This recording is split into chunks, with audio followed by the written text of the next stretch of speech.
What you got going on over there? Random rambling, it's a lot over here, so just keep up. Welcome to my life, be like real life, told by QV. What it look like this week, we got an hour with you to save the world, let's go. I'm so happy to have you here.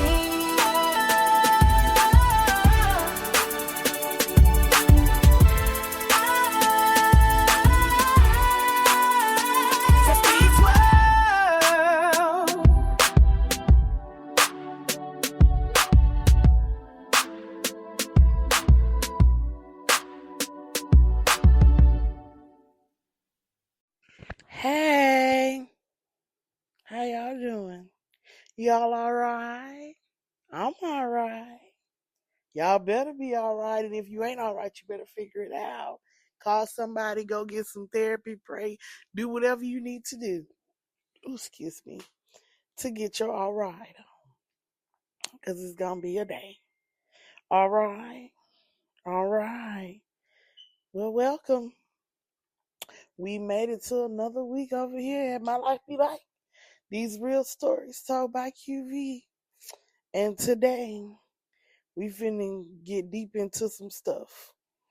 We finna talk about some very hot topics, very explicative stuff. So, this might not be for everybody, but this is something that I want to talk about. Something that, if you catch me on a good day, is one of these things that I can, gab about forever and ever and ever and ever. Because it affected my life. I lived this life. I laugh at this life. It's funny watching the shift. I kind of sort of sympathize with the old people when I was a child, because I feel like I become one of these old people as I see this shift. So stay tuned. This one here is going to be fun, and then we're going to pick up on some stuff from like last couple of weeks, kind of tie some loose ends and stuff like that. So yeah, y'all get ready, because this is gonna be crazy. I hope this one doesn't go that long. I hope I can do this in an hour, y'all. I hope. And if I don't, I'm gonna already apologize and tell y'all that I'm sorry. I'm so sorry. So with that being said, my life be like this week. It is still a hot mess. Like, I still ain't found a job. I did do an interview for something that potentially could come through, but I don't know. I just don't know. I still haven't heard back from financial aid, although they called me and trying to see what happened, because they are saying that my loans at my old school are set to disperse. And I'm like, they shouldn't be. These people, I don't know. Y'all know. I don't know. QV don't know. QV don't know. I just want this to end. So I can start school. School is supposed to start on the 6th, and child, I don't know what we're doing. So other than that, no school, no job, no nothing. No change, no nothing. So that's what my life still like. So of course, always because we're coming up in another month where I'm going to have to figure out how to pay the bills again and how to rescue myself again. So my GoFundMe is open. And so it's my buy me a coffee. Whew. This ain't even funny no more. I'm tired of it. I'm tired of living like this on the edge. This is crazy. It's stress and anxiety that I don't even need, or whatever. This is insanity. I wish I didn't have to feel like this. I've never been the anxious person or just stressed out beyond belief, but this whole situation is driving your girls nuts. When I said this is driving me nuts, this is driving me nuts. Like I feel like it's a small task. If somebody tried to low key, throw a jab at me, it's like, well, I'm trying to come up with $1,500 worth of rent, and I'm coming up with this. Yeah, but you also have a job to where if you budget right, you can make it. You also are in a position to where you could go get a second job or something to do. Like, I can't even leave the house and go get a second. you like please keep your jabs to yourself. I get my mortgage is not even $600 yet, and that's just yet because the proration for next year is about to come out. Like what I'm gonna pay for next year is about to come out. They did evaluate my house $30,000 more than what it cost last year. I mean, than what it was the value of it last year. It went up 30,000 more, 30,000 more dollars this year. So I suspect that my tax bill is going to go up. And of course, living in Georgia, homeowners and car insurance is dumb. So I'm gonna suspect that that's gonna go up too. So there is more money I'm gonna have to pay, and I already can't make this 546.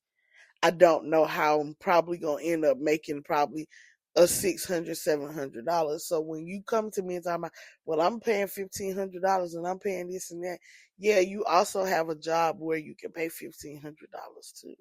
And if you can't pay $1,500, I'm sorry, but you're in a position you don't have a disabled child. You can leave the house and go get another job if you had to work something else at night, waiting tables in the evening after you get off your first job. Like you have the flexibility that I don't. I don't have the flexibility to do any of that. And while I'm here, let me correct some of y'all internet people who just absolutely drive me insane. When people ask for help, I don't understand why the first thing y'all consult to is, well, get a job. A lot of people right now that's getting help, that's in these commodity and food lines and stuff like that, they have jobs. Full-time ones at that. Some of them are even working overtime, like weekly overtime, and they still can't make ends meet. We're living in an unprecedented times. Point blank, period. This is a lot and too much. Somebody quoted up a catering job for with me the other day, and they was overwhelmed at how much it was gonna cost. And I was like, I'm sorry, but this is the price. And they was like, yeah, I get it, but oh my gosh. And I was like, I know. I was like, I hate that I'm about to put out my Thanksgiving like special because it ain't it's looking like it's gonna be so high. I don't even know whether I want to do it or not because it's not gonna yield any kind of money or anything. Like it makes me sad, real sad. Like oh, my life is uh crazy, like crazy. Um, I just, I don't know. But we keep going, we keep pressing, we keep doing what we have to do. But I really want y'all to stop saying that everybody who's asking for help isn't trying to help themselves first. Because literally, the people I know that's needing help right now all work 40 plus hours a week. Some of which are looking for another job to potentially work an additional 20 to 30 hours a week. That's myself. And probably if it's not something consistent, still probably won't make it. Like, this is crazy. This is why I'm like, say what you want to say. And I know this is going to upset people. We sitting up in here with our arms folded and firing people and wanting all this extra stuff out of teachers and everything else, but you don't want to pay no money. There is no reason, and I mean absolutely no reason, somebody in education, law enforcement, because I know a few officers that take another job or something, that these people shouldn't have to work 2 and 3 jobs to make ends meet. You feel me? Nurses is bartending and stuff to make ends meet. It's insane. It's insanity. I don't care what you say. Your child's teacher shouldn't have to bartend, wait tables, go work a plant job on a weekend shift or something, picking up the little places like Smart Shift or Nolo in place to have extra money. They should be able to make ends meet with the money that they make in that classroom that y'all swear that they're supposed to live and die in. That's where I feel like the standard is. We lose so much, educators lose so much of their life in their job. They can't say this. You can't do that. Everything seems to be a representation of the system and the company. And you have to be aware of the parents. You have to be aware of this and that. I mean, it's to the point that, like I expressed this a while ago, teachers don't even go to a party. You know, they try their best to stay out of restaurants locally especially where they teach at, because they fear that a parent might see them with an alcoholic beverage and go call the board. I mean, it happens all the time. You know, having to really watch what you post for your vacation pictures of me and try not to be. I mean, some teachers I know take vacations in popular destinations, but a lot of them don't because they don't want to be seen by parents and kids. And now you got this caring parent who want to take pictures and send them back. It gets crazy because we've all seen teachers get fired over their vacation photos because she was holding wine in her hand, like for the mere fact that I have to take. We are educators are made to really lose our life and our rights as people. I mean, even when you go as far as it's how much abuse and stuff that teachers have to take off of kids for us not to even make a wage enough to live is insane to me. When you in a position like me, like mine, or whatever, you want I mean, I'm doing all the work, keeping up. This is I'm in alternative school. So I get kids from all the elementary schools. So you want me to work, do all the stuff prescribed with working. So that means delivering instruction and delivering instruction and interventions in a small group setting with kids that are likely not like them. Because it's very rarely in my setting that you get two kids alike. Usually all your kids just set each other off. So you got to separate them. You got to keep up with all the demands, especially since I have kindergartners and first graders. You have to keep up with all the demand that their teachers are asking for, if possible.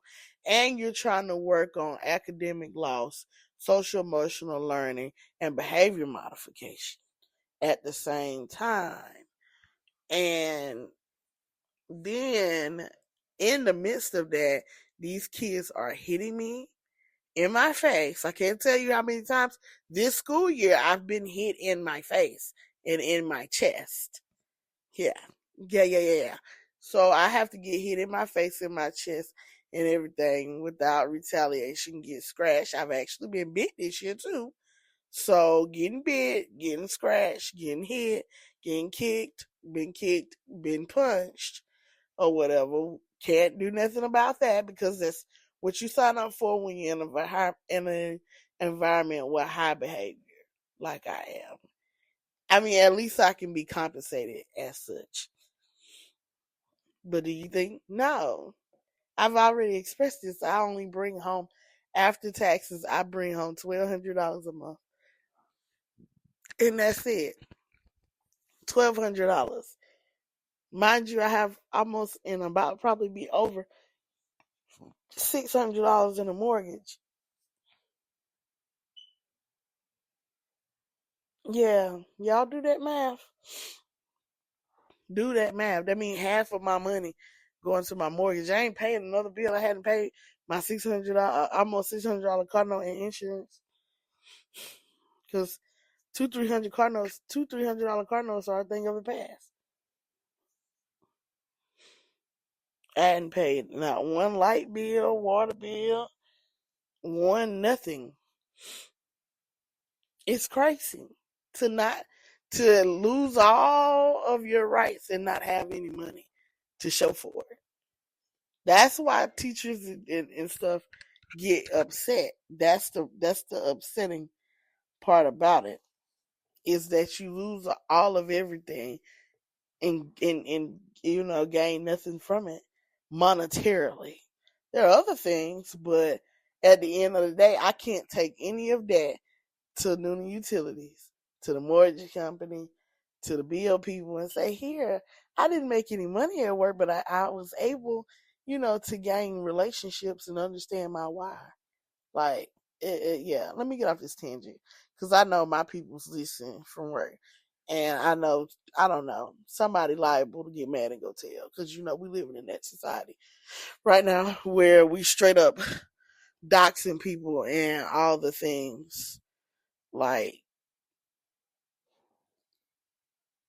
yeah. Um, whew. So that's my life right now. Sorry, I was off on a tangent. This why y'all, oh my gosh.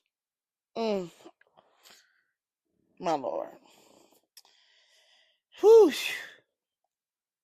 Let's get into these topics for this week so I can move this right along because I'm already at 15 minutes and I'm playing. So I want to wrap around back to these relationships that we have been talking about, the ones that y'all got angry about, and all the things. Because I'm still getting messages about that, and I really want y'all to understand this. I don't care what you say to me, how you feel, and what you do. I'm here to help y'all understand this. Wives are not slaves. They are not slaves. Y'all got the S's all messed up. Wives should be submissive. They don't have to be slaves. This is why I say some of you Christians have kinks, real nasty sexual kinks and fetishes that you need to work out before you decide to be somebody's husband. And some of you women wives. Because you gotta be kinked. You gotta have a kink or a fetish, or you just gotta be a downright pedophile or crazy to think that it is okay to push up against a woman that is clearly telling you no, she's not interested. I don't care if she is your wife or not. If she is saying no, I don't want to have sex, then if you start pushing her, that makes you a rapist, honey. Mm-hmm. That makes you crazy. That makes you whatever it makes you.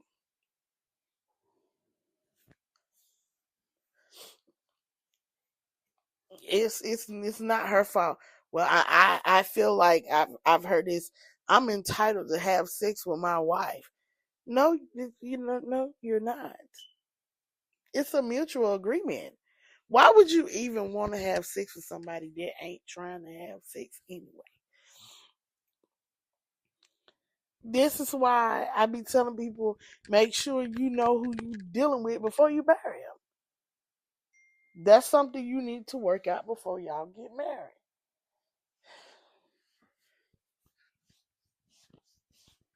Because it's crazy. Nobody deserves to be violated. I don't care. But so often women go to bed at night crying because they husbands pull up on them and just do whatever they want to do to them, or they feel like they have to do whatever they want to do. It's abusive. It is abuse. Sexual abuse, mental abuse, emotional abuse. It's abuse. Physical abuse is abuse. If you have to do certain things to that make you extremely uncomfortable where you can't voice them because your husband or your wife is gonna get mad and start lashing out at you, It is abuse. Leave, get out, start making steps, preparations, do what you gotta do. Cause it only escalates. I wrapped that back around and said, things don't change when you get married. They get worse. So whatever they was dealing with before you got married, just know it'll only get worse when y'all get married. It's only gonna be 20 times worse than what it is when you get married. If he was a lying, cheating scumbag, he gonna be the biggest lying, cheating scumbag when y'all get married. Those desires just don't die because they say I do. This is why I take a big problem with people who think that getting married is gonna somehow bring their deliverance from being homosexual. Let me tell you, it doesn't.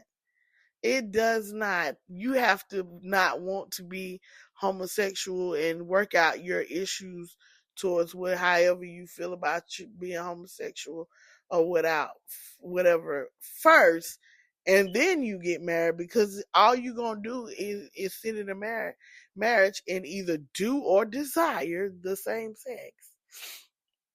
Having kids as a lesbian will not crucify the lesbianism out of you. You will still be gay. Y'all be playing in people's faces like they don't see it, just like this particular pastor. And I'm not going to say her name because y'all don't pay me enough to say her name. If you don't think that just because you don't have, I don't know how many kids you got for real because I don't follow you like that, because you say some pretty vile things out in the kingdom of God. If you don't think that we know you still a stud, girl, please. We know you still a stud. We know you still desire women and probably still sleeping with them. And your husband, if he kinky, y'all, he probably watching you. I don't know. I ain't gonna say. This could be allegedly. But if you really think, I really want y'all to know, you don't have to say, for some of us who are spiritually gifted, you don't have to tell us that you gay. We can see it. And you can tell us this whole time, oh no, I'm not gay, I'm not this, I'm not that, I'm not the other. It don't matter what it is, but we can see it. We can see it. It's been plenty of people. One thing about it, I hate being gifted. Take it off, God. I don't want to see no more. We can tell. Been told. I just want y'all to stop wrapping yourself and thinking that's how deliverance. As somebody who used to be homosexual, I didn't want the desire anymore. And I'm not going to lie and tell you, I walked away from it. I stopped associating myself with people. I wouldn't say stop associating myself. I stopped putting myself in places where I can engage in the lifestyle. And I really told God I didn't want to be that way no more. Prayed about it, and the desire to be with women went away.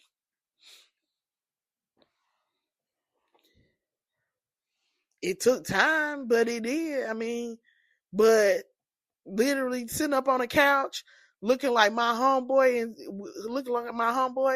and because you got a husband and kids, you think we don't know you still engage in that activity? Then okay, baby. You obviously don't know. Please stop letting people play in y'all's faces. If you want to be in a lavender marriage, then just be one. Be in one. Stop trying to fool everybody. We good. I really want y'all to stop living in these alternate universes and realms. That's why we got this whole delusional culture is something else. Y'all are so delusional. I be looking online, I'm like, are you living on the same earth that I'm living on?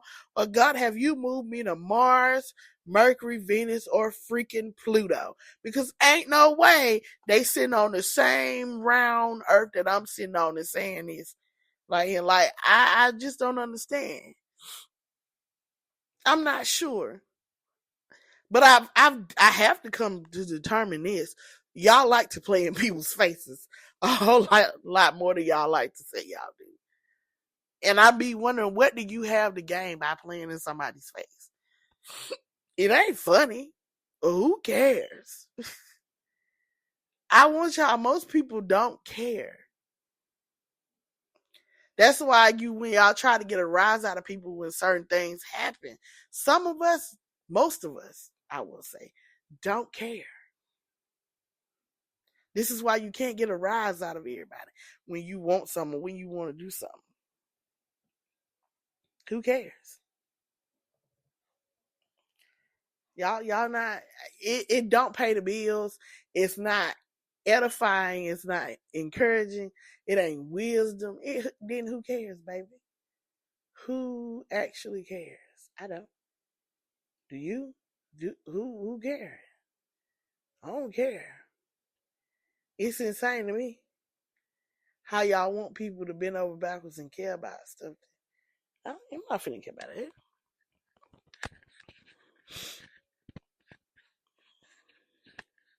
I mean, y'all okay? Y'all all right? Y'all good? Okay.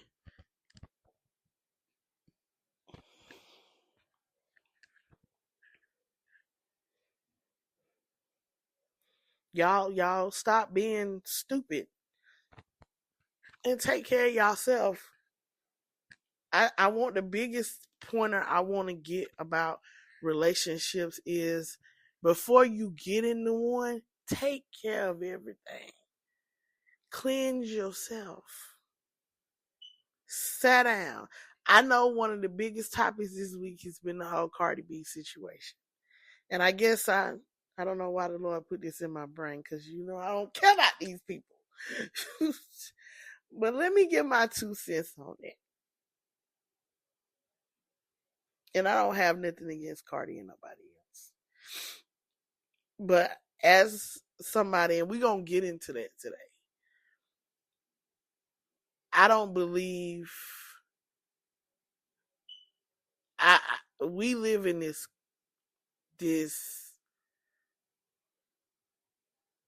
let me see how I want to put this. We live in this retaliatory culture instead of letting people's harvest eat them up. It's almost like we try to play God instead of letting God work, if you understand what I'm saying.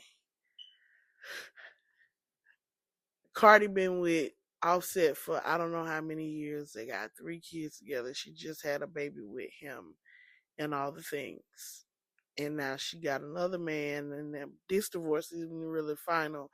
And now she pregnant. And not only that, he got other kids outside on the way and just having babies himself with other women. Okay. Herein lies the problem. Offset hands weren't clean, and Cardi kept forgiving him. And kept forgiving him and kept forgiving him. And so I really want y'all to understand, and I know this is going to be unpopular, super unpopular. Please don't forgive people for stuff that you're going to hold them up against later on. If you going to forgive somebody, forgive them and forget about it. Don't use that against them later on, because then you haven't truly forgiven them. And when I say forget about it, I'm talking about not forget the offense. I mean, forget about what's tying you in unforgiveness. Because to forgive them and bring them back, to forgive them and bring them back, and forgive them and bring them back. And let me stop right there. Y'all do understand when y'all continuously let somebody do the same thing over and over again, you make it okay for them to do?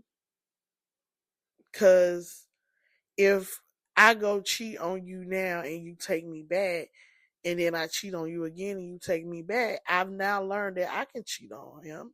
And he ain't gonna do nothing but take me back anyway. Whether he catch me or not, I can go in here, cry a little bit, say I'm sorry, buy some stuff, and he gonna be cool, and we'll be back right. Yeah, it'll be rocky, but it'll be back right. So a lot of this riffraff and toxicity and stuff that y'all be going through in these relationships really be on y'all, because y'all not stopping. I made it a long time without yawning this time. Y'all don't be stopping and saying, okay, no. The whole saying says, fool me once, shame on you. Fool me twice, shame on me. I'm not forgiving somebody 47,000 times and continuing to come back in my life, especially in this day and age where the creepy crawlers, creepy crawling, you'll end up with stuff. And I have friends right now who made split second decisions and they have herpes, HIV, and stuff.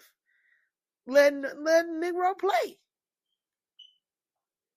And for the rest of their life, they got to take medicines and everything else to stay out of outbreak stage or to stay, what they call it, undetectable. This stuff out here in this street real.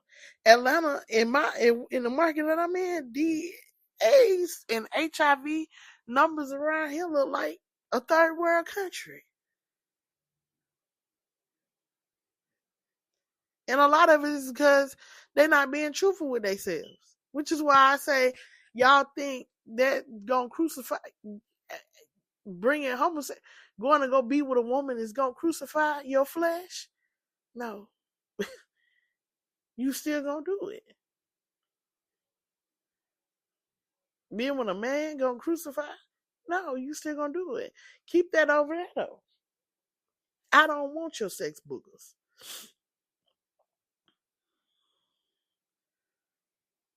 Back to that.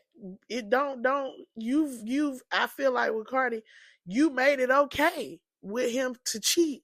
And then all of a sudden you got tired of him doing it. You shouldn't have never made it okay. And so I guess now the way y'all tell the story, because I don't follow them all. Listen, I don't follow people on the internet like that. That's why I look at y'all like y'all crazy when y'all be doing all this stuff behind these people that don't know you, nor do they give a crap about you in any rate, dead or alive. The way they tell the story, I guess now you don't when you got you a man and got pregnant again, and I guess it's supposed to be your ha moment. No. Go somewhere, sit down and cleanse yourself and wash your behind. At this point, you need to go see what it's like to be alone. Explore Cardi. It's what she should have been doing. And I mean, with the way y'all talking about this man and these babies and stuff, you know, who's to say she won't be back in the same boat again in 2-3 years? And I'm finna go into that. This is what we finna talk about today. Y'all finna see. I guess this is why the Lord had me bring up Cardi. Because y'all finna see what we finna talk about today. After we talk about these relationships. I mean, y'all gotta be a little bit careful about letting toxicity boil and brew and brew and boil. Be careful about what you forgive and accept. You can keep forgiving it, but don't get mad when it happens. And so the way I feel like is also you sitting up here and I don't let you cheat on me all these times and done had these babies outside our relationship or whatever. And I cheat. I mean, I go out here and I say I'm done and I go get me a man and now you mad. Like, that's not even for real. Like, be so for real. It's tacky.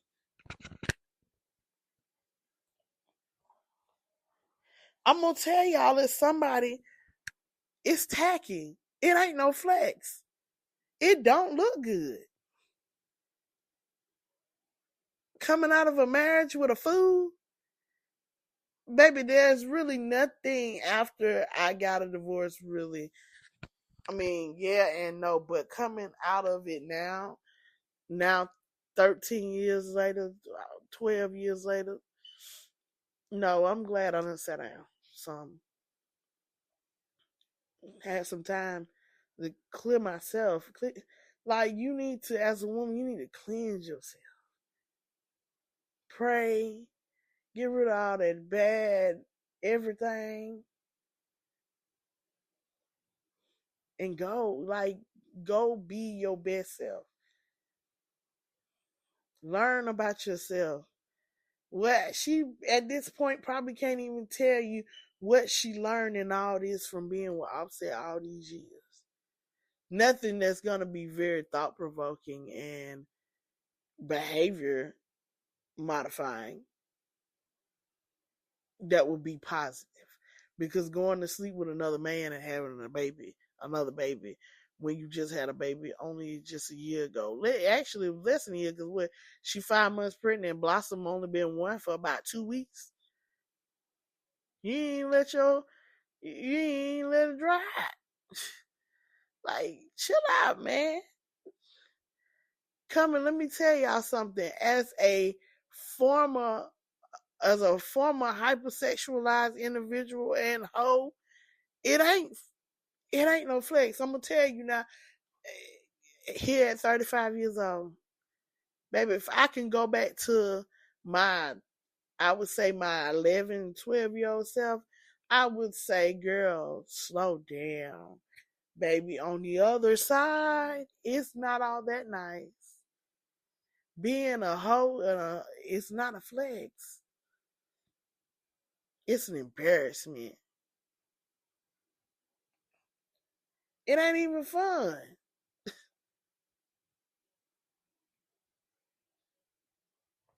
It's so many reasons why. I hate that at 35, I hate being that I was a hypersexual teenager, over sexualized teenager. At 35, I hate it. Almost 36, I hate it. Like, girl, I could have found something else to do. Y'all let me do all this? Like, child. But yeah, like, y'all gotta learn how to do a little bit better. But I think the biggest thing about relationships, again, is getting yourself together before you get in one. A lot of marital problems and relationship problems would be better if y'all would have a better handle of yourselves and who you finna be in this with. I feel you. I married a fool that if I had of just asked the right questions and been on my own self, we wouldn't have never got married, and that would have saved me the headache and trauma and drama of what I'm going through right now. I done told y'all. Let me have been on my P's and Q's and had my I's dotted, my T's crossed, and I never would have had a kid in the first place because I never really wanted them. I wanted to live my high life. I wanted to be in the streets, traveling, seeing, doing, creating, making money, doing my thug fizzle. That's why I can literally do everything. It wasn't to sit at home and be mad, stressed out, crazy, and wondering how I was going to pay my bills. I have too many skills on my resume to be at home stressed out about how in the world am I going to eat and have gas and pay bills. And I'm talking about without even a bachelor's degree. And I just got an associate's, 4 months ago?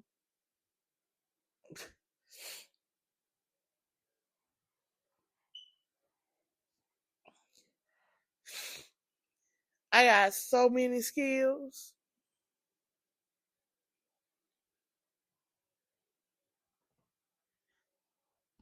You know, the people I work with every day, or know the people that I've worked with in the last couple of years, ask them how many skills I got. And they're going to be like, ooh, you'll be like, ooh. dang, QV can do all that? Yes. Yes.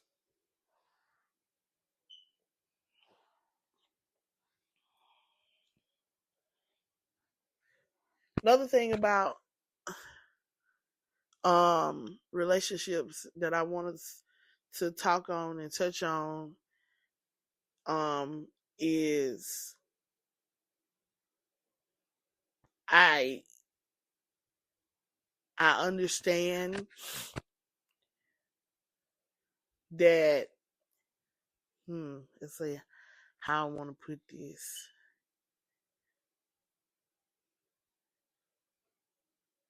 All of your values need to be equal in getting in these relationships. Meaning physically what y'all got going on, spiritually what y'all got going on, emotionally what y'all got going on. It all gotta be one or the other can't sacrifice. He can't be cute, emotionally ignorant. I'm just giving you an example. He can't be cute, emotionally ignorant, and half don't believe in God, and you cute, emotionally aware, and full on going to church. There's gonna be conflict. Lots of it. That's a big problem with men. And I'm no ways a male basher. But a lot of these men are socially unaware and they're emotionally intelligent.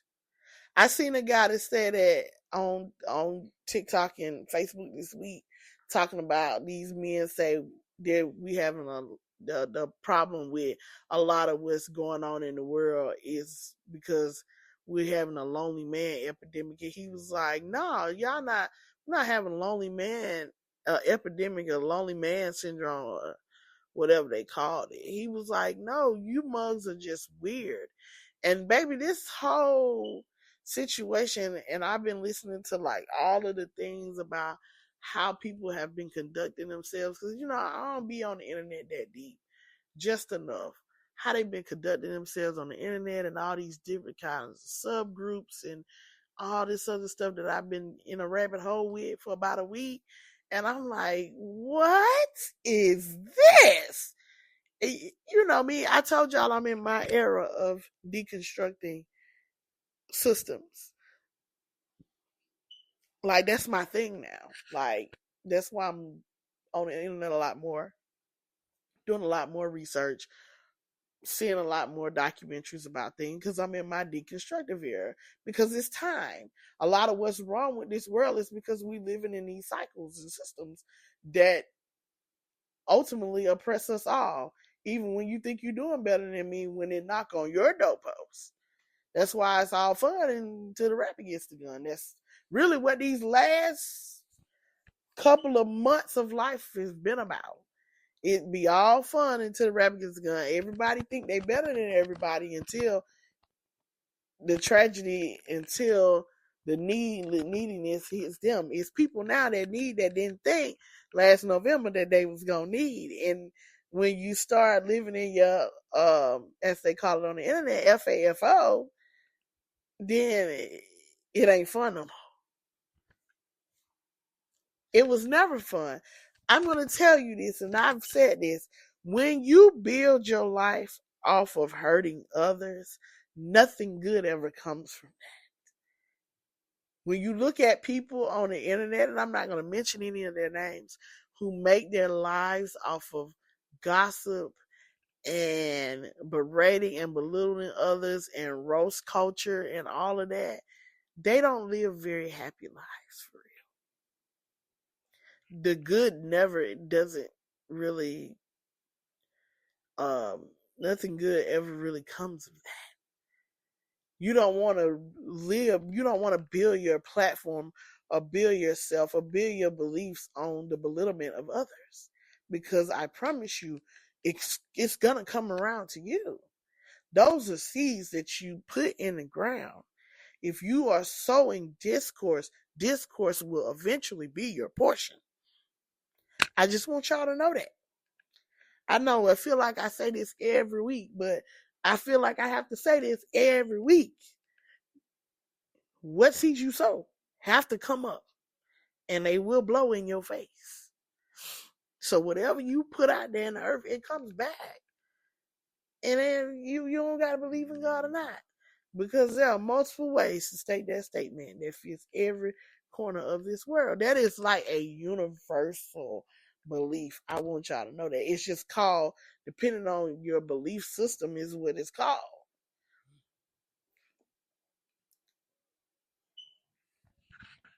I'll just say it in the best layman term. The world is reciprocal. It goes around and it comes back. The end. What you put out in the world is like a boomerang. It come right back to you, okay? So watch what you put out there. You don't have to live in an FAFO society. You could just do good and be good. Okay? Yeah, I know. Here goes something else for y'all to fight me over. Whoosh. And I'm gonna say this too before I get over it. And I made this TikTok this week. I want y'all to understand something. Because I think some of y'all need to understand the finding out and the messing around and finding out of doxing people and stuff and all of these things that have come out in the last few weeks, especially. Mind your business. If it don't pertain to you, keep it moving. Here's what y'all are not understanding about doxing people and wanting to be so vigilante for I would say a personal conviction or an abstract cause. Cause yeah. You do understand that a lot of these people that you so-called try to dox, call their place of employment and get fired or whatever, some of these people work in places where they're recorded lines and all the things, or you sending emails, you leave a paper trail. So please don't be upset when you decide to call, I don't know, Amy's job, and Amy works for this small company that probably got 10, 15 employees. So you decide to call and send an email.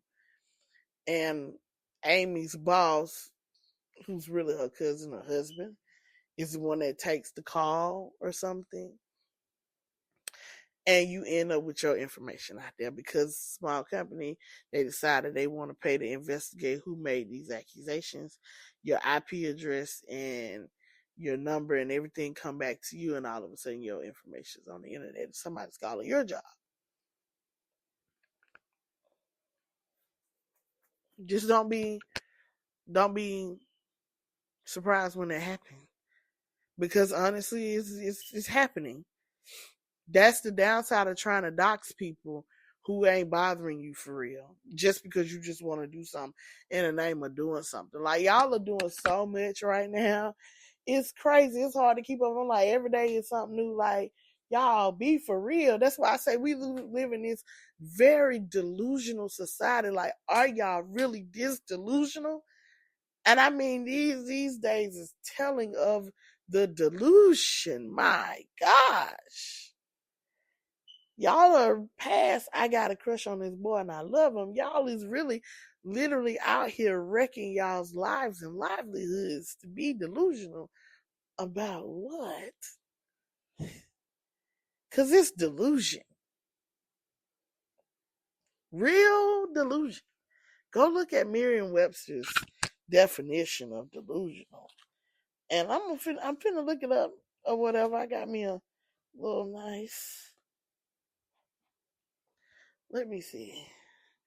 let's see what Merriam-Webster them say about being delusional. Whew.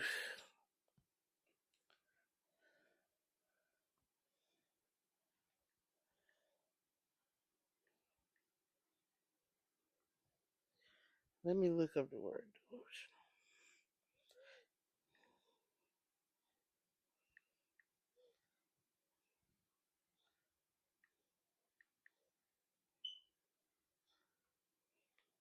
Delusional.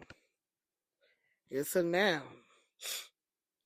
Delusion is something that is falsely or delusively believed or propagated.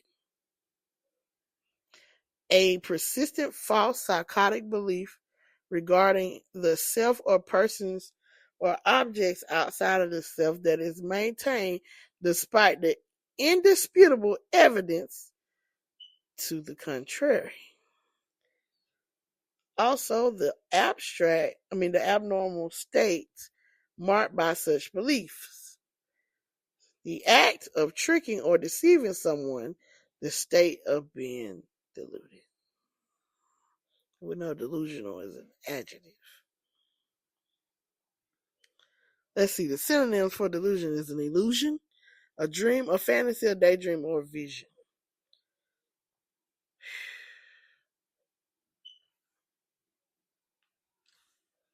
Y'all are living in this very deluded universe. I always say every day, like, are we living in the same place? When I be doom scrolling, like, y'all can't be living where I live at because that's not even possible, much less relatable or even could be reality. But okay, quit it is all I'm going to say. Quit it. It's so many other things on this earth we could be doing than living in strife and delusion. I can tell you that. Let me breathe and head over to this next topic, which is going to really be the hot topic of the day. And I guess this was going to be longer than an hour because I'm already at like 50 minutes. Didn't mean to be that way. But I really wanted to touch on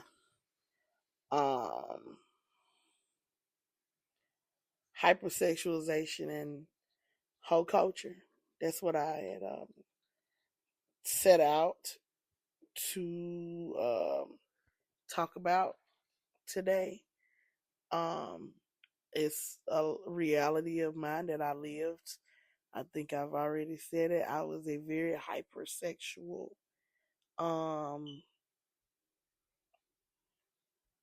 teenager, young adult. And let me just sit here and say this. These topics are about to get tough. Real, real tough. And I know y'all. So excuse yourself. I'm not here to debate with anybody. Like, I want y'all to understand this in my podcast. This ain't Jubilee on debate people. This ain't what this for.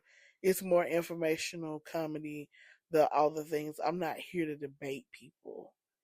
I don't do that on any of my platforms. Like, when people say crazy stuff on like my TikToks and stuff, I delete the comments. I rarely do I respond.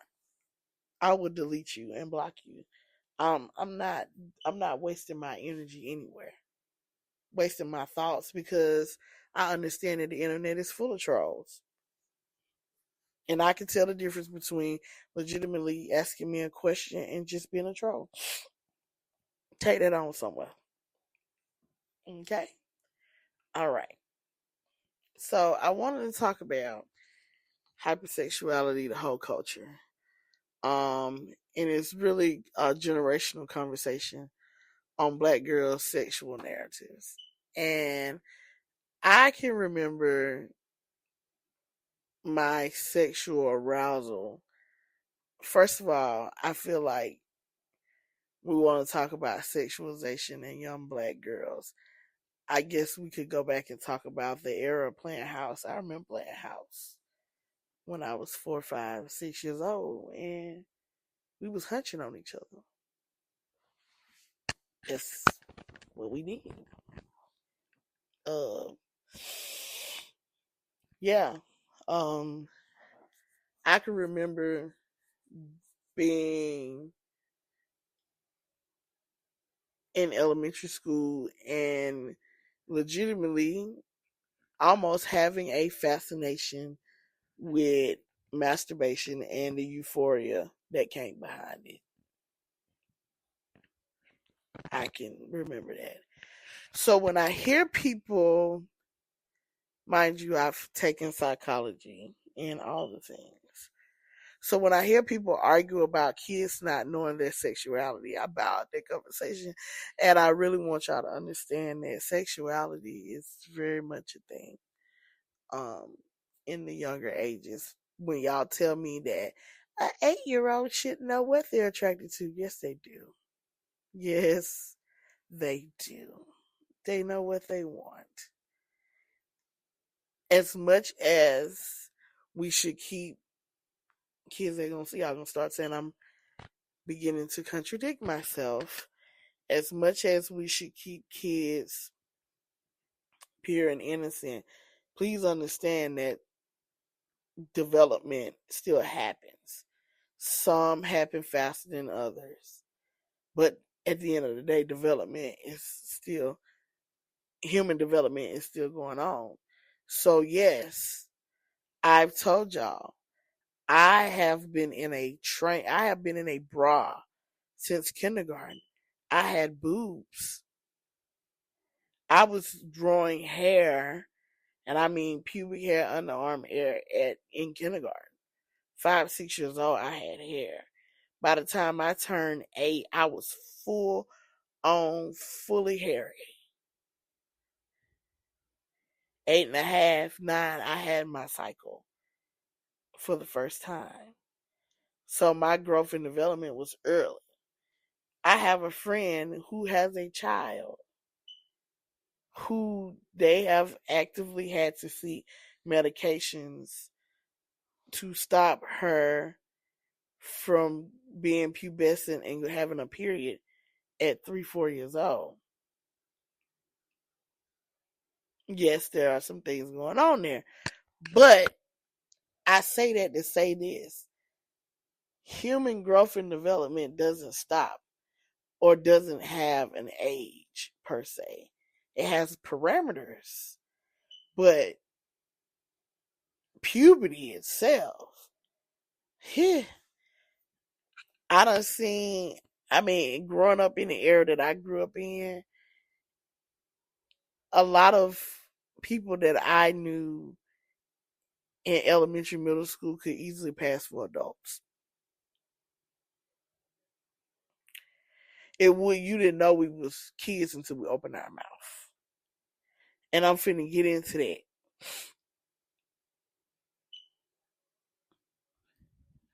Cause yeah, I know some of y'all finna crucify me, and I really don't care.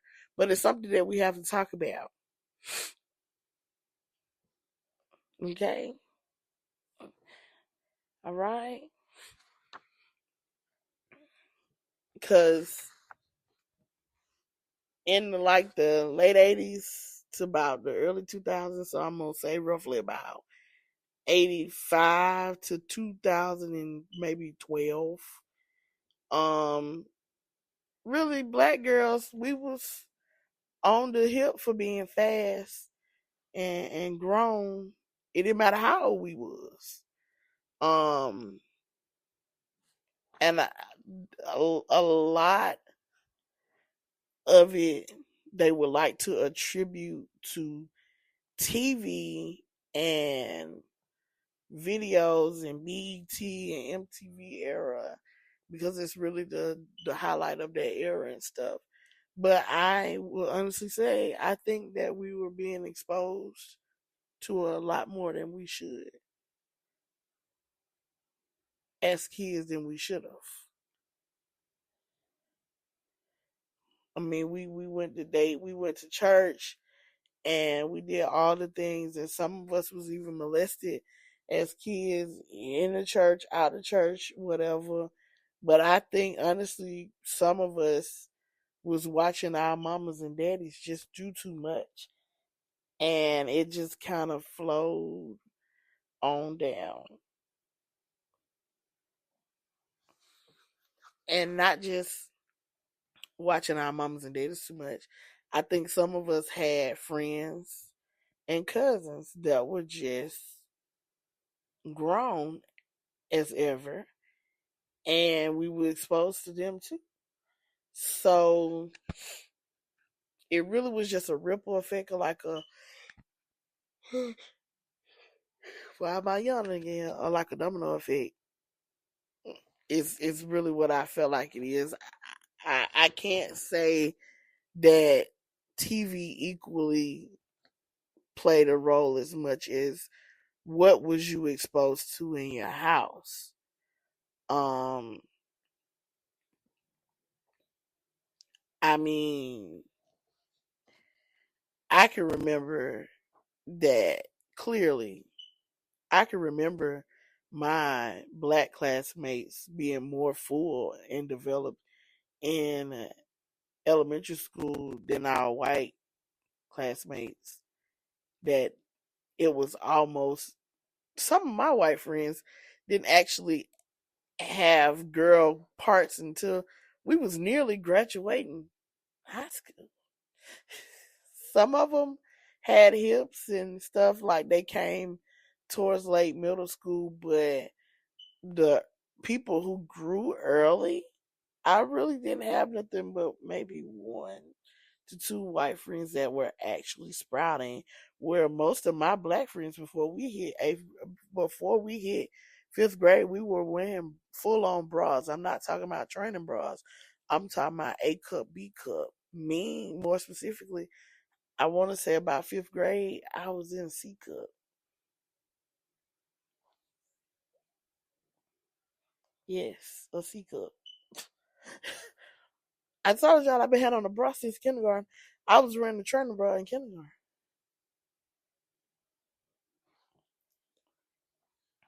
Yeah. Um,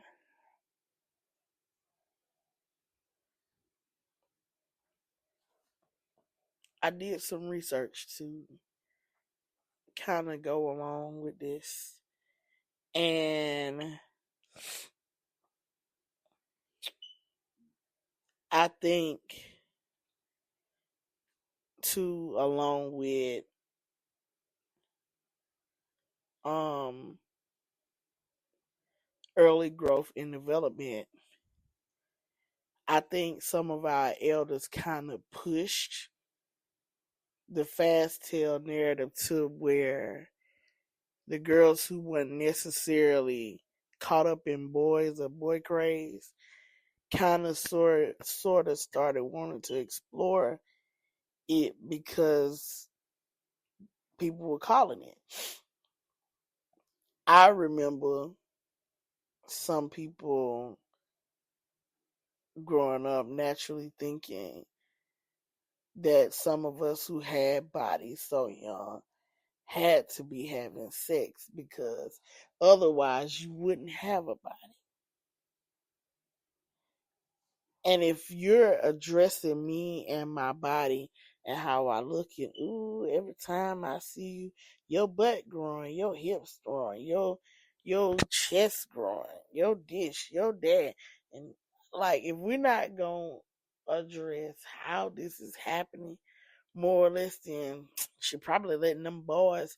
I remember hearing older people talking about some.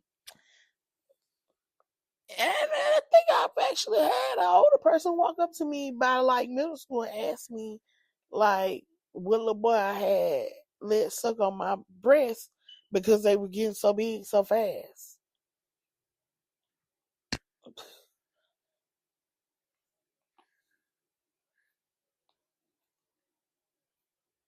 I can remember hormones just flooding my body at that point. it was getting bigger because legitimately I was growing. I'm middle school. I'm 11, 12, 13, 14. Of course I'm growing. Why shouldn't I? Or why wouldn't I? So I think it was, um, pushed out more than that. And also at this time, we were living in a world where, and I've seen this in so many religious um, documentaries. Why am I yawning and stuff lately? How um, men in this time period were never really crucified for their predatory behavior more than we were about being fast tail and you revealing too much. You need to go change your clothes, and you telling this to a 7, 8, 9 year old child instead of addressing what man should be looking at a 10, 11, 12 year old child. And I reached into this last week, I think, on my podcast of how some of these, especially in the black community, was still allowing their kids to be around uncle, grandpa, cousin, predator. And really, a lot of us girls got blamed for the predatory behavior going on with cousin so and so, uncle so and so, paw, whoever. I have friends that was straight up molested by their cousins and siblings. Parents knew and didn't do anything or accused them of making up stories, lies, fantasies, trying to get out of stuff. And that used to be a thing. Oh, you just saying this because you don't want to do it. Like, no, I'm saying it because whatever the reason is, it's not that I don't want to do it. I feel like in that time period, very seldomly the parents take you serious, which would led to a lot of secrets. I know people ask me, why are you just not saying stuff? I told y'all. Didn't feel like I would be taken serious then. You hear me now at 35, but sit here and ask me, would you have heard me then at 13? If I was divulging this information, and this is something I could very well talked about as I gotten older, it's like 16, 17 at my peak, I could have had this conversation with you. But would you have believed me, or would you would have said what what you was gonna say? You just being a fast ass and a hot tail.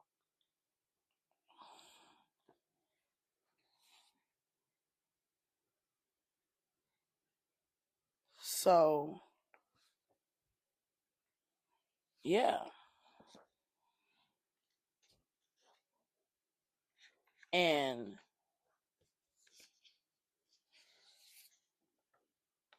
I feel like this subject brings about so much trauma, so many bad memories, etc. I would even go and sit and say that some of our parents were so bad that a lot of the reaching and being fast, as y'all would say, being boy crazy, was really our way to cope with inadequate home life, inadequate support in home life. Like the need and the wanting and the desire to have a man, a boyfriend, and stuff at that age was just inadequate home support. I believe that people who were loved and cared about might have went through a little of this, but not as much as people who lived in a rift. I think we caught the real hells of it. I'm not gonna sit here and lie. I I was never a saint. Never. My hypersexualization was crazy. It was a crazy time in my life. And a lot of you that have been knowing me since the time period know some things and don't know a lot of things. Because I had started just being sneaky with it. I was joking around and talking to somebody. I was like, whoo, if half of these people knew that I actually slept with their man while they had them, their husbands, etc., like, and myself and in my own world, I felt like at that time that was a flex. Who? In that time period, I literally had a goal of like a list of guys that I wanted to screw around with, and for the most part, I think I got through all of them, except for like one.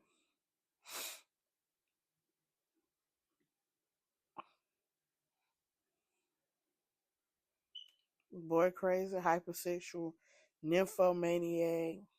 Like I lived for a good time, and it didn't take much. If I wanted to do it with you, I'd do it with you.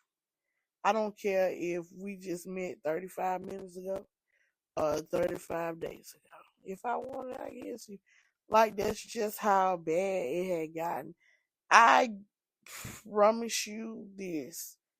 I can honestly say now I've dealt with it and gotten myself together and under control and learned different strategies and other stuff. But I can definitely tell you I had a very bad addiction to sex and pornography in my teenage and early 20s. In my teenage years and early 20s. Bad. I had it bad. I, I had it bad. I kept a book of names, people I had been with, what days, and all the stuff I had to. I was being reckless.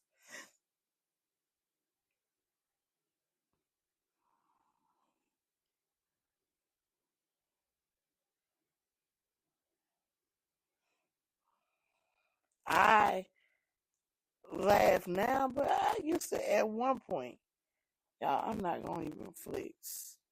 At one point in my life, I had like 7 or 8 boyfriends at once. Who I had made myself enough time to talk and text because I had a phone then. I was a teenager then. Talk and text and stuff with.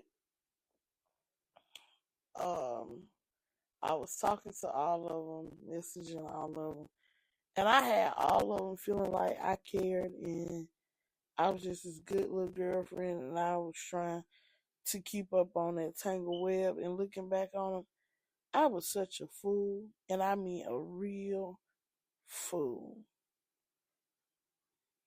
Like, girl, what was you even doing?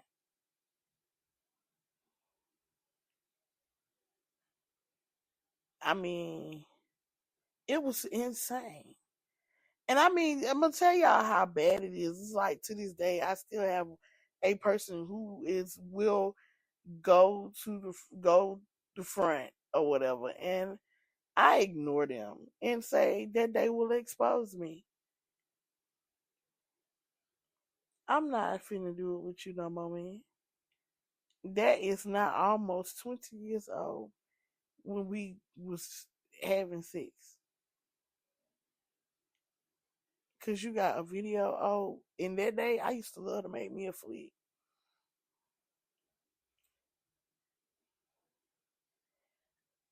I mean, I even started nude modeling because QV used to love to make her a flick. Oh, I told y'all this was gonna be uncomfortable. I can out myself now.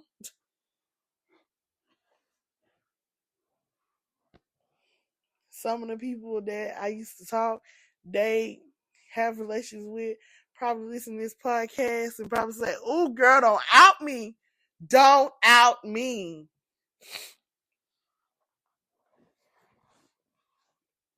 I recently talked to somebody that I used to deal with, and they still very much still have feelings for you, girl. 20 years later.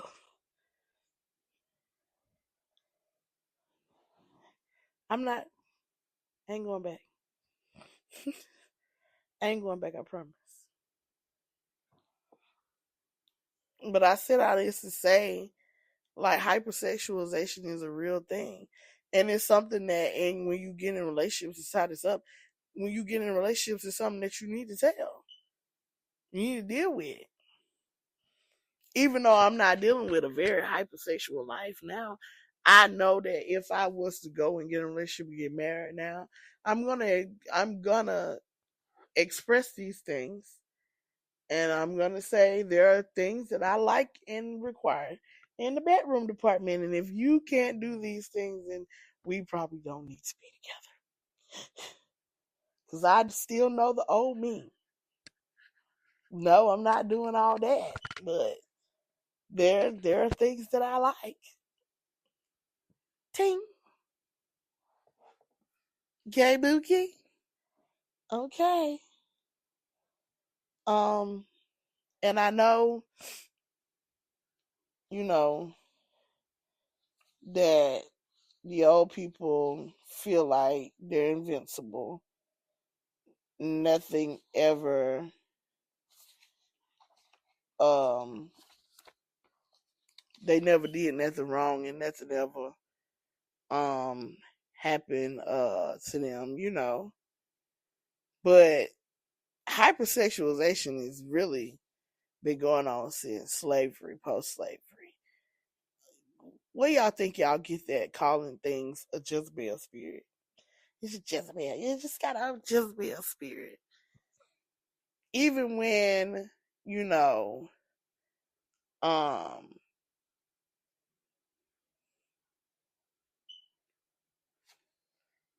we talk about how slave masters were nearly raping, I'm not going to say nearly raping, their female slaves.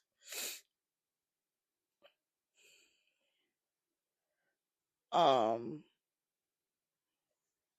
that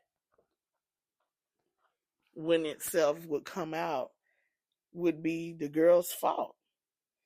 Well, Jimmy was only out there, only happened to her because she was being promiscuous and she was, seducing Jimmy.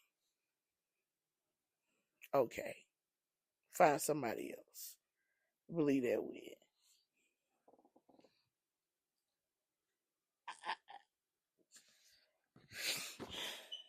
I mean, I in my research, I ain't uh seen an era of time where black women weren't sexualized. I'm gonna just point this out. We're talking about the Great Migration in the Jazz era. You talking about um this will be your early 1900s. You talking about black entertaining women like Josephine Baker, Bessie Smith. You know, they was sexualized with music, nightlife. Talking about your Roaring 20 Jazz Club. I know y'all have seen Harlem Nights. Your Civil War era, yeah. Um, this is when your modest culture was really born. Um, But at the same time,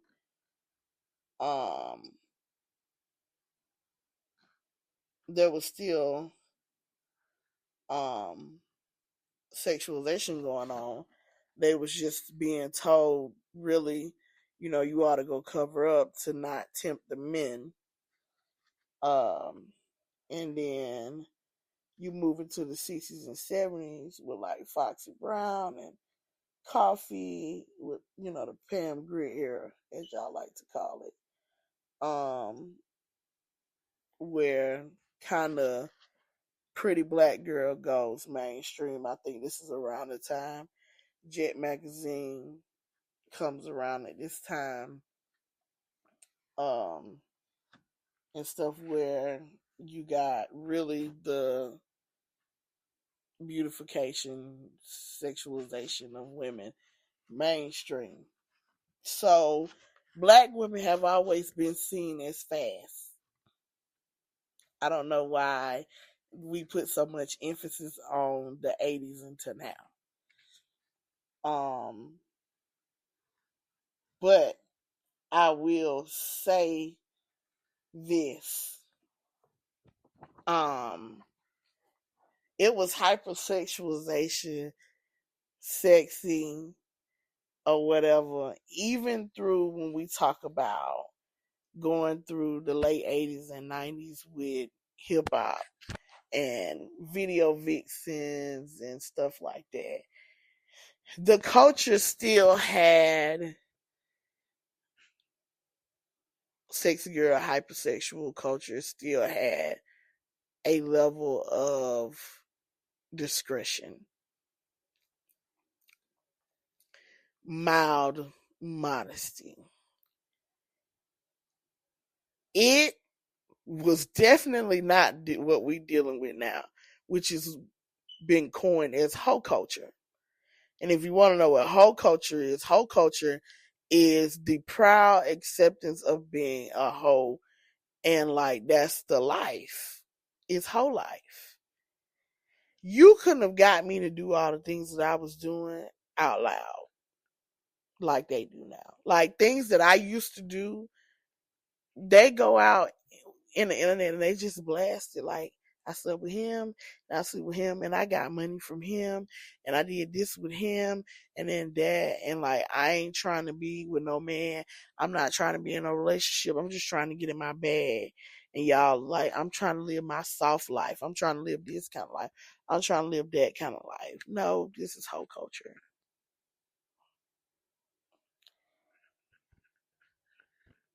And I mean, you can say whatever you want to say. There was still a level of couth and discretion that just is not there anymore. And it's totally acceptable. There is I see this a lot when stuff happens. What happened to shame? Because if my closet would have been cracked open, then I would have been so ashamed. I would like, ooh, God, I would be so ashamed. Head low, it'll be head low, embarrassed, not being able to want to walk around in that. I would have been ashamed. But y'all think this is okay, and it worries me a little. It worries me is, do bad things happen, and do you just sit and internalize it and blame yourself? I mean, I was that way, but in the society that we live in, is, do y'all even realize that bad things are happening to you? Let me restate that. That bad things are happening to you, and you just internalize it because it's not okay. And I feel like some of the ways and means of society is making rape a culture alongside hoe culture. Like, that's not even supposed to be normalized. Like, raping and sexually assaulting people has almost become normal. It's what they trying to make it. But no, Lord, that is not normal. If you listening to this podcast, Consent is consent. And if a man touch, feel, penetrate you without your consent, it is rape. I don't care what clothes you had on, what you said, what you did. If it was unwanted and you said no and he kept going, then it's rape. But I feel like what society we living in this whole culture, that it's just being pushed off.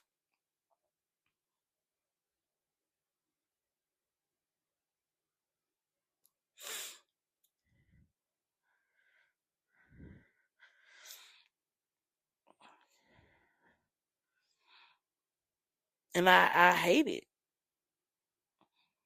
I really hate it. I really want this to just be cleaned up so we can be all whole. I will give black women this. We are beginning to explore holistic care and self care and taking care of ourselves, but after the trauma,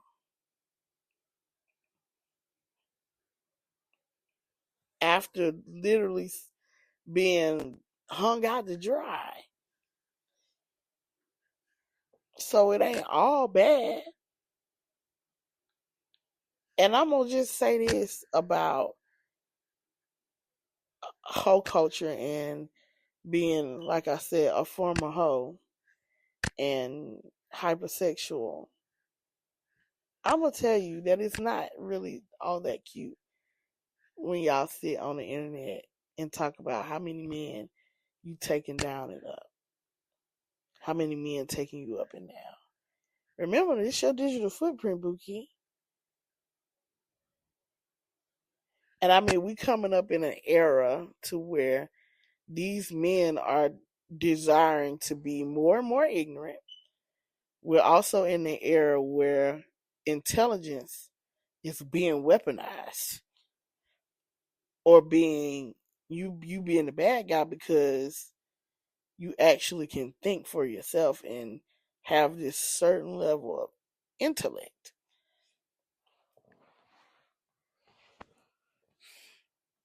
So you got to be careful. Not only that, the STD, like all these people that have STDs, a lot of this stuff, and we see how all these viruses and bacteria and stuff are mutating, and now we live in, now people travel more and stuff and all of that. Baby, please stop. But if you're gonna be out there, you need to be protecting yourself. You don't need to be just out there just free balling and doing. I thank God I ain't never caught nothing.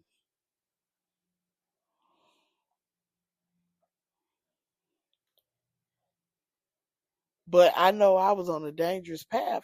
I also thank God that I had my time then and not now. Cause baby, I mean, I know people. Y'all know I'm a big networker, and I know a lot of people in a lot of different spaces. You go through my list of friends, you'll notice the people I talk to. They from all different places, all different walks of life, and I know people who, you know,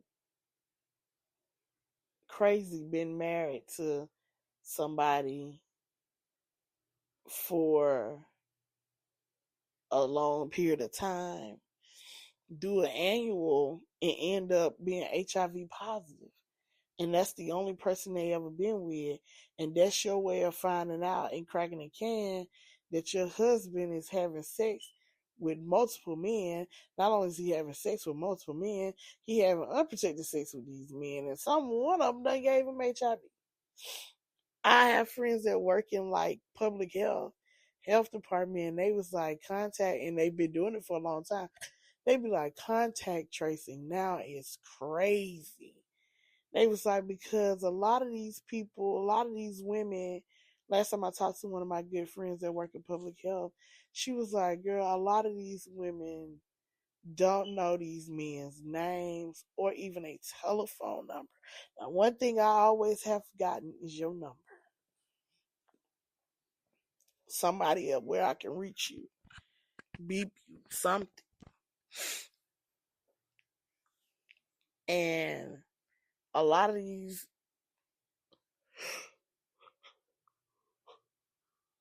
I don't know why I keep yawning. I'm not sleepy. A lot of these people have sleeping with people that they don't even know their names, which makes contact tracing incredibly difficult. And let me be clear, crystal clear about something else that's very discerning and concerning to me. If you don't want negative attention, ladies, that's who I'm really talking to, and you men, because we got a rise of men and thirst traps. Take the thirst traps down. You can't live a wholesome life with thirst traps. People in this society treat you how you present yourself. So if I go on your Instagram and all you is taking is back shots, butt shots, your tits spilling out your shirt and all of that, that is perceived, they're not going to take you serious. Let's not self-sabotage. I think some of you are frustrated with not finding who you want to be with because of how you present yourself.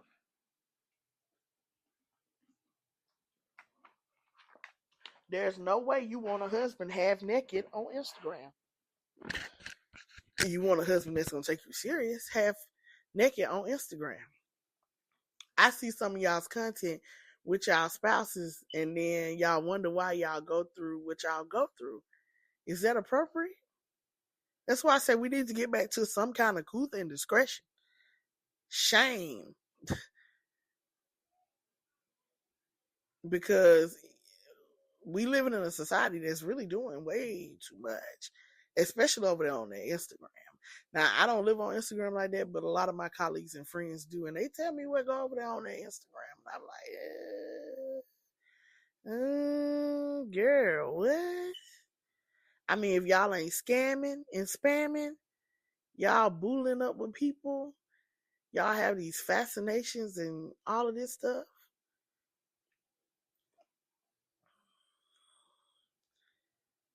I mean, goodness. And don't call me a hater because I ain't in there, because I don't want to be in there. Because I know what kind of life that leads to. It ain't cool, cute, or kosher.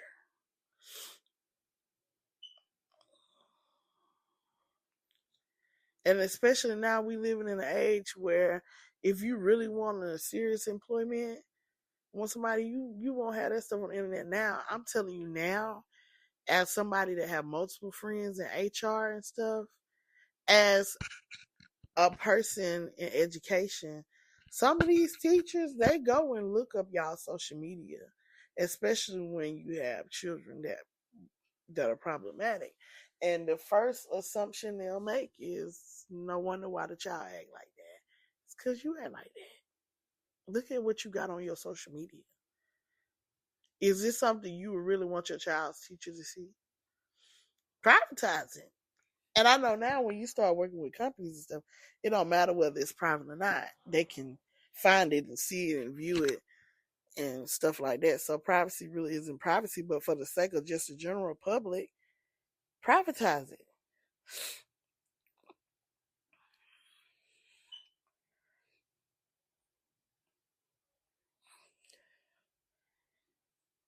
Don't post anything on social media that you're going to have to almost get a lawyer to defend. Because it's crazy out here in these streets. Take care of y'all too.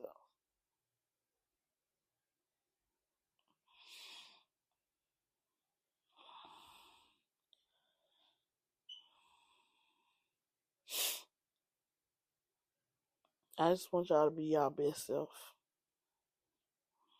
I mean, your literal best self. Stop the craziness.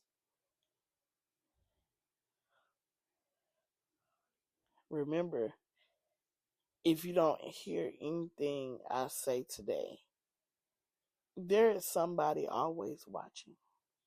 People who I don't even know write me. Not, I wouldn't say necessarily no, but people that I don't converse and exchange with every day write me and tell me how they seen this, or they listen to that or whatever, and mm,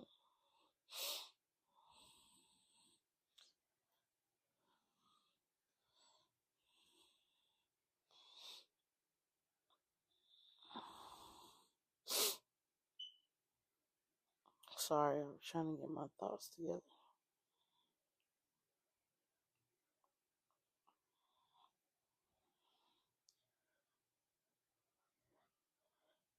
Lord, my head itching, y'all. I'm trying to scratch my head because it just itch. I need to go in there and wash it again. Anybody got a moose recommendation? Because me trying to sleep this down every day, and I moved to Tresemme extra whole mousse. I know this is a tangent, but that and that got to be glue mousse ain't working. It's making my hair too itchy, and I don't like the way my hair feel with either one of them. So if you got a recommendation, holla at your girl.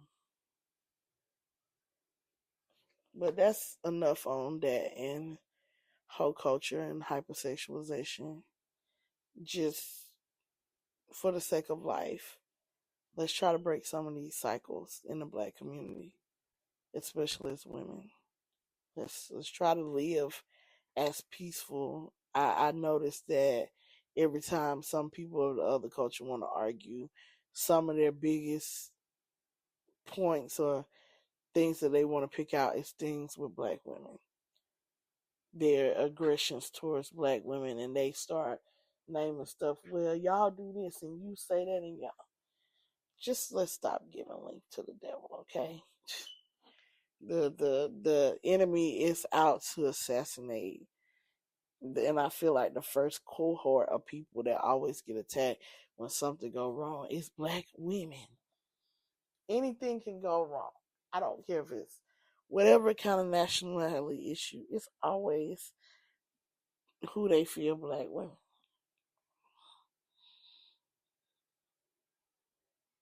I don't know.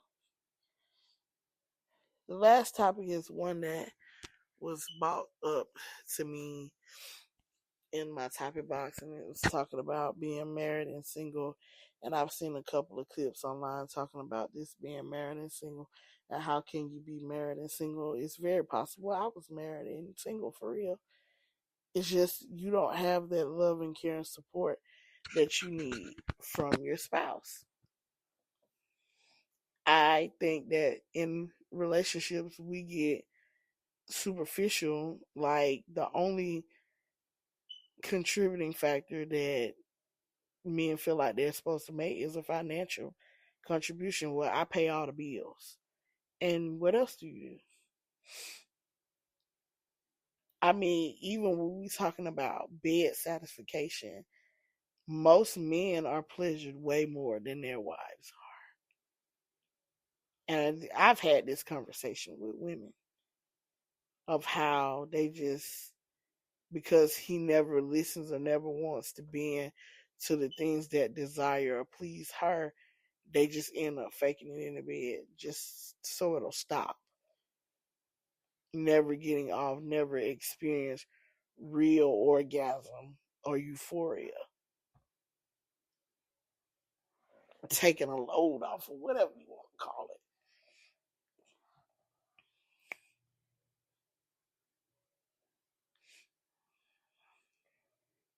So it's very possible to be married and single. I've seen so many married single moms where the man works and that's all he does, and everything, like, they're having to beg their husbands, not boyfriends, not their baby, their husbands, to see about the kids in the house while they get a minute away, a spa day, grocery shopping. You can't even watch your own kids. to go grocery while mama go grocery shopping. It's hard.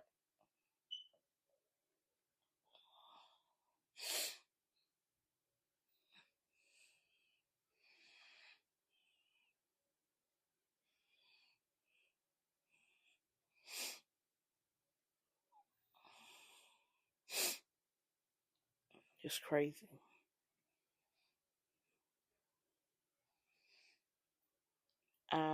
It's not a pleasant experience. So if you're a man who's listening to this and you have a spouse, you've got to do something other than put the money in the house. That can't be your argument.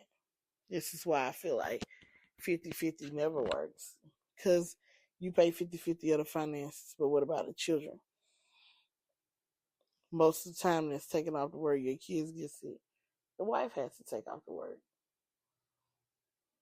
And everything else that comes with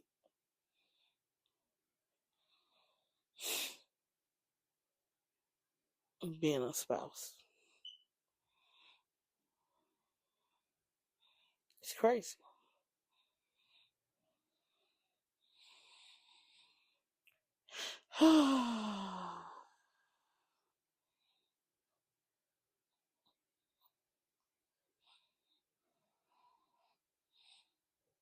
My head itching.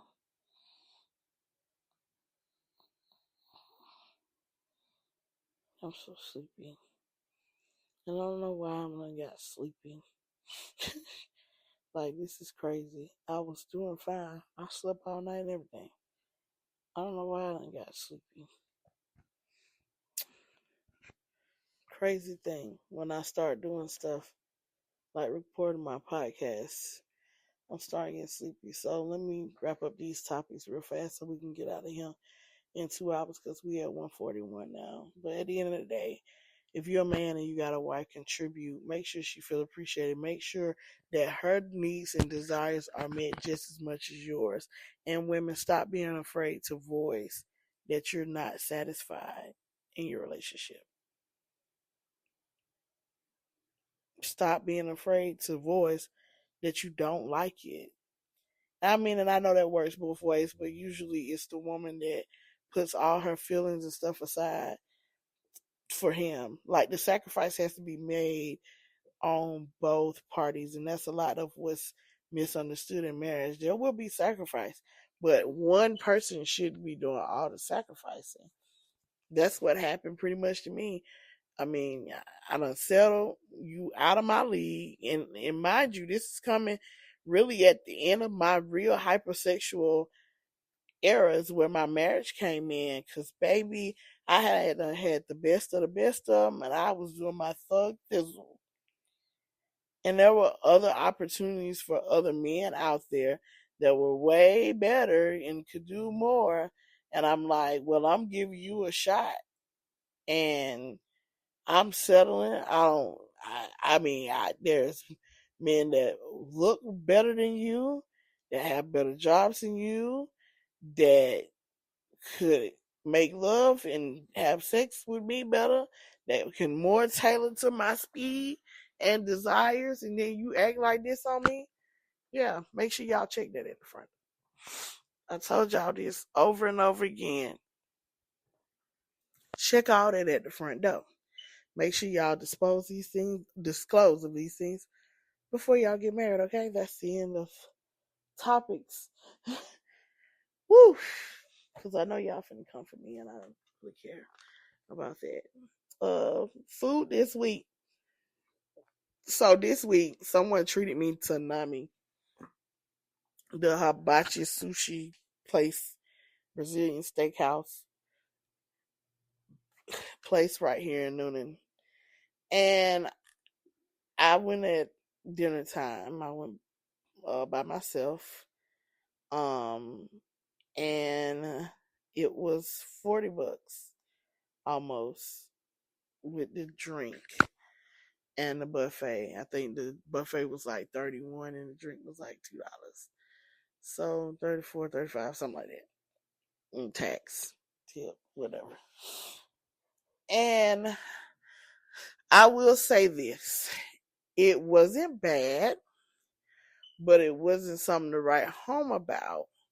But luckily, they get a pass because it's seafood.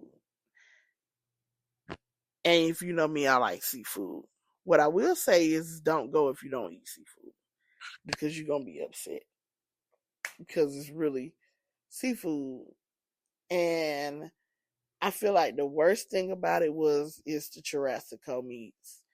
They had a Brazilian steakhouse, and so they got like the picanha, and they got the prime rib and all those things back there, and they taste horrible.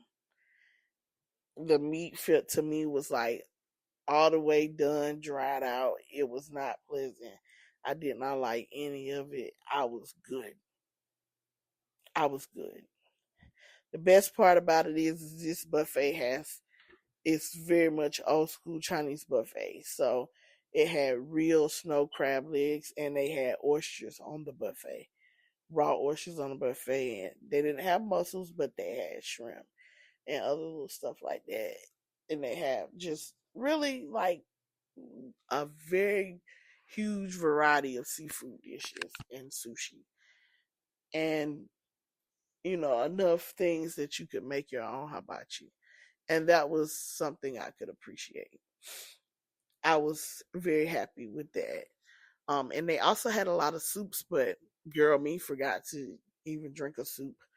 I'll probably take myself back for my birthday. But yeah, that's the one thing about it that I didn't like. That was it. Um, this week I don't know what I'm gonna cook. I know I'm finna get in here and cook me some chicken in a few minutes. Um, yeah, I don't know. I don't even know what I'm cooking for dinner tomorrow. I told y'all I'm so ready for Thanksgiving. I am trying to figure out Thanksgiving, trying to figure out my birthday. But I promise y'all, like on my birthday, I just probably want to have me an old school party with barrel juices, a cake, boiled hot dogs. I ain't lying. I don't know if I really want anything fancy other than probably go back to not me on the weekend. But other than that, I think I'm gonna have me a very retro '90s birthday party. Um, Bonus points if I can have it at one of these places where kids assemble. No, I'm just joking. But I'm thinking about just giving me like some card tables or whatever, stuff like that. Play cards, eat some food, stuff like that at home, um, or at somebody's house. Um, that's about all. That's about it. Maybe an Airbnb. I don't know. Um, I shall see. I shall see. Um, what's next on the list? Shout out. My shout out this week is to my own sanity. You've been doing a good job, girl. You have been keeping me level. Because, baby, I just don't know where I'd be without you. So, thank you, Miss Sanity Girl. You are right with me. Because if you wasn't working, I'd probably have to be somewhere twerking. No, I'm just joking. But if you weren't working, I literally don't know where I'd be at. Like I told y'all in the beginning, I am not a person who gets worked up and stuff like this. So this is really taking a lot out of me, taking a toll on me. Mm-hmm. Uh,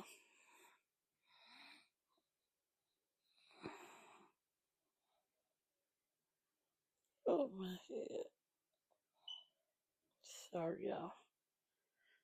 see what's the next on my list. Have to keep these things wrote down. The question of the week. I don't think I'm gonna give y'all a question. Y'all can just ask me anything and I might answer it on the pod. Open questions, whatever. I'm not gonna give y'all a question. Y'all can ask me anything and I'll answer it on the pod. Last week's no, I didn't have anybody answer last week's question, so I'm not going into that. Let's see this week's word of wisdom and encouragement is this.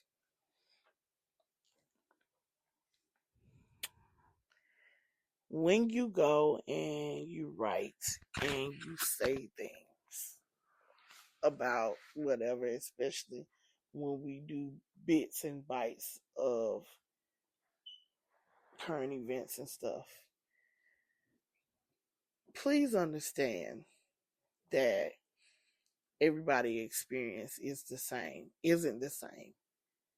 So I shouldn't see people discounting or discrediting the experience of others.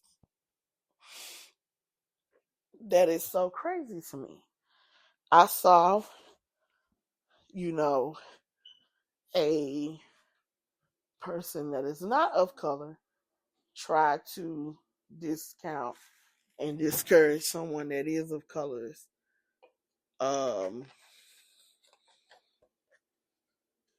Post about being involved in racism and racist activities and stuff. And that's something that I've seen here in the last couple of years where non-people of color swear that racism never existed and that it's all fabricated and made up in our head, and how black people just want racism to exist because they want something to gripe, groan, moan, and complain about. First of all, that is nothing more gross that I want it to happen. Second of all, racism still exists because some of us, including myself, are still being actively discriminated upon and prejudice placed against.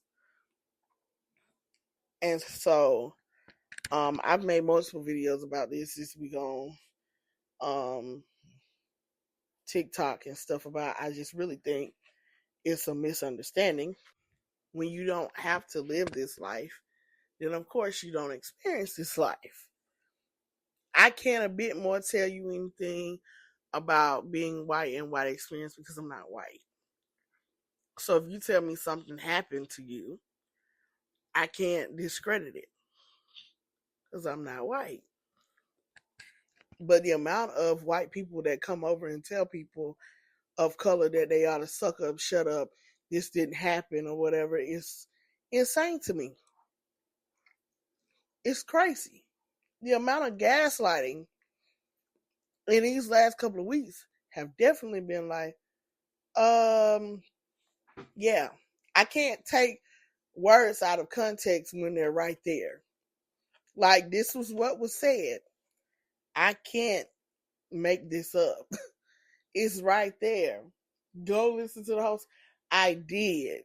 And to tell me that I didn't hear what was said is the definition of delusional.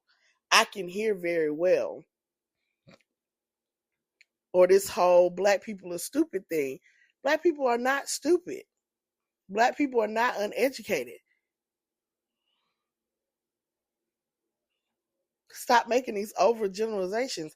It is very prejudicial and it's very racist to assume because I'm black, I'm not educated or I don't understand. The standard out here is so double. It's okay for a certain races to berate black people, but when black people say something, then it's problematic. But then they say, oh, things like the Civil Rights Act make it hard for me to live. No, it does not make it hard for you to do anything because what you were doing before they had to enact these things were inappropriate. I can't say what I want to say. I can say the reason why some of y'all make the argument that life for black people was better before the Civil Rights Act is because you could get away with the gross and grotesque things that you would get away with, and there would be little to no consequence. Black people were better off. Yeah, you feel like black people were better off then because we couldn't vote. We couldn't walk around with people in our society. We couldn't do anything. Yet, you could continue to be and do very inappropriate and say whatever and do whatever. That's why it's felt like all these. No, it was not. We were not. We are only better when we are equal and can equally say and do have the same consequence. Because even now, white people and black people can't do the same thing and have the same consequence. And it goes far beyond using the N-word. There's so many people out here right now that have made so many nasty and gross arguments about different people in the black and brown community that have been slain or have taken office or have done certain things. I'm talking about things like when Barack Obama got elected or was running for office and was in office, and the amount of nasty, gross, and horrible things I heard people say when people like Philando Castile, George Floyd, Breonna Taylor, and all these people were murdered and slain, and all the things that I heard people say outside of the black race, the way they were mocked, and all of the things was cool, but now we all of a sudden pulling people's jobs because they disagree. What?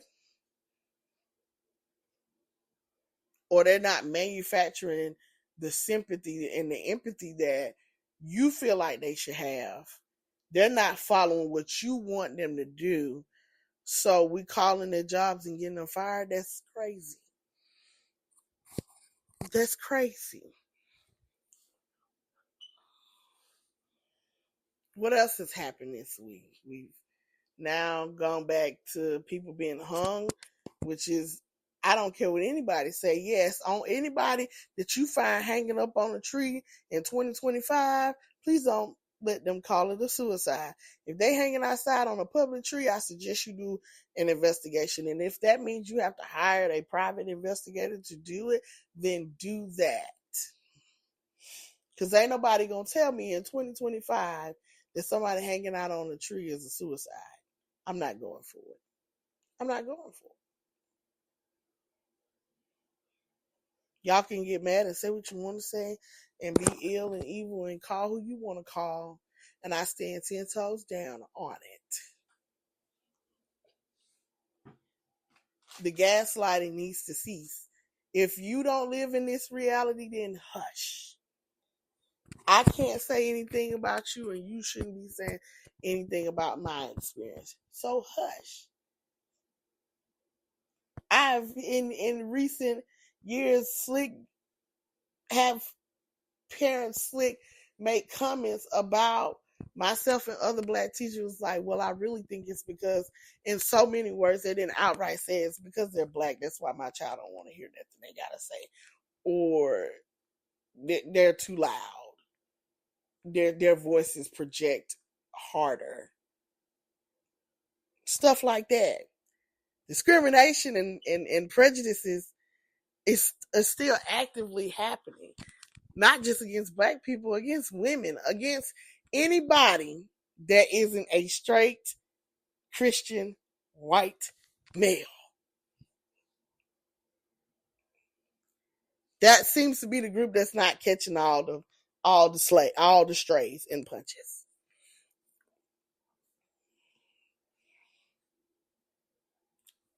You don't have to gaslight me. I can go to the gas station my own self. It's what I've been telling people.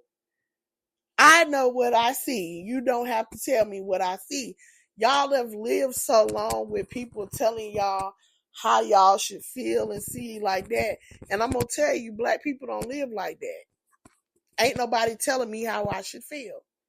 I can calculate my own feeling.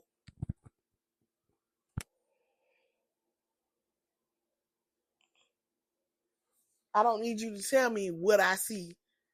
Oh, you should go back and listen. I most of the time, one thing about most black people, we go back and listen to the whole thing. We don't make assumptions.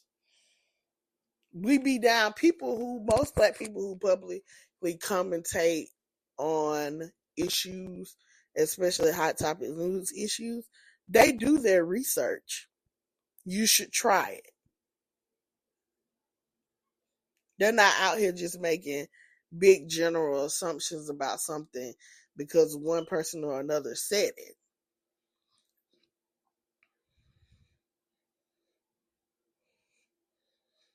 So those are my words of wisdom. Try to mind your lane, stay in your lane and mind your business, and stop telling people about how you feel about their experience when it's not your experience to talk about. That goes for everybody. If you ain't lived it, hush it. We're going to put that on the shirt. If you ain't lived it, hush it. Because I'm going to tell you, as a 36-year-old black female living in a predominantly white town that still has its very racial tendencies, that discrimination and prejudice is still alive. Right here where I live at. We see it all the time. White people are still calling people in with a hard R here, flipping their fingers, being nasty towards black employees, don't want to see black doctors, nurses. I've talked to people who work at Piedmont here recently. It worked for the Piedmont practices, and how they say that, oh, she's black, she can't be my doctor, she can't be my nurse, she can't be. I'm talking about right here where I live at.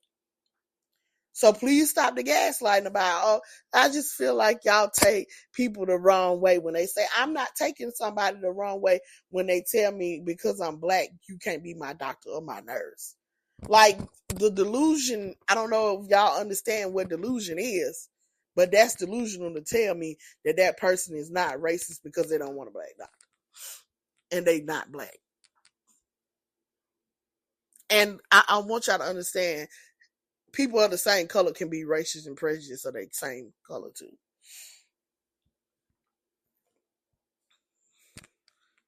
This is happening everywhere. People that wait tables around here all the time tell the stories of how certain people treat them differently. How they nasty and how they make complaints and stuff just because they black to get their money taken off their bill or something like that, or just complain or have a nasty attitude or disposition and stuff just because they black. So stop gaslighting black people. Can we say this all together? Stop gaslighting black people. We are not delusional about what's going on. These things are happening. And if you don't like it, be the change. Be kind, be nice, be loving, be caring, be accepting of everybody regardless of who they are. Because I'm going to tell you, black people ain't as racist as y'all want to say we are. We not. We actually love everybody for the most part. Now, there are some people that are not tolerating of other races, but for the most part, black people don't care who you are. We laugh and kiki with everybody. We don't care. Most black people, I can tell you, are really about a good time. And it can be a long time, but it's going to be a good one. They are friendly. They like everybody. They care about everybody, and they'll see about everybody. It don't even have to be all that. But we get pushed into these spaces and bad places and stuff with crazy people.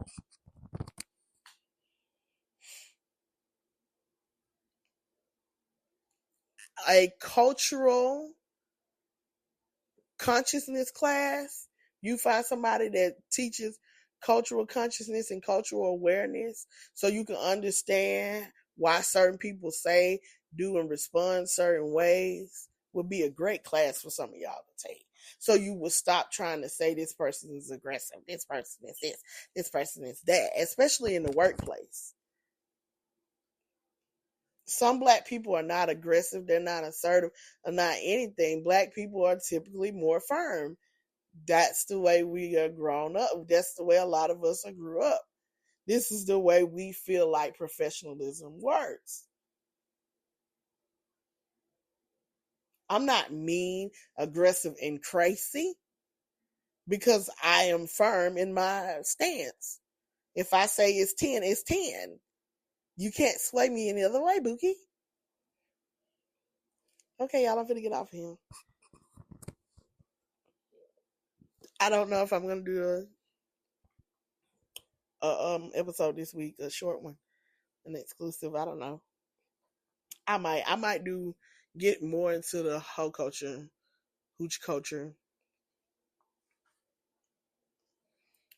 stuff this week. It's what I might do.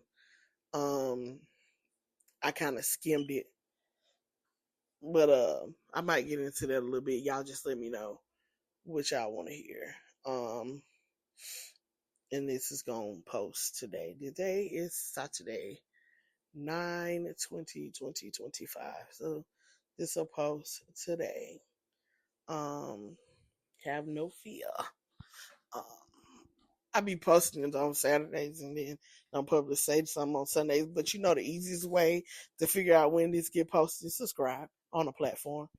Because as soon as they post, I have all my platforms downloaded on my phone. So as soon as they post, and I mainly wait until it hit at least Apple and Spotify, because I know those are my two biggest platforms for listeners, is when I usually make my posts. Sometimes I be a little late. But anywho, y'all, if anything, y'all didn't hear anything today from me, y'all just make sure that y'all stay at peace, man. Guard y'all's peace above all. Because I really feel like we living in a place right now that we don't know what's gonna go on the next day. So if you don't hear anything from me, make sure you guard your peace. Make sure you stay in whole, and make sure you are not in pieces. I feel like the enemy right now is really trying to devour us. Really. And more than ever, you have got to protect your peace with everything you can. Even in chaos, you have got to be centered. Your focus has to be centered. And you need to stay in peace. It's been great chatting with y'all these last 2 hours. I love y'all. I'll see y'all later. Sayonara. Goodbye. Hit me up. Make sure y'all engage this podcast. And I'll see y'all next week or maybe later this week. Bye.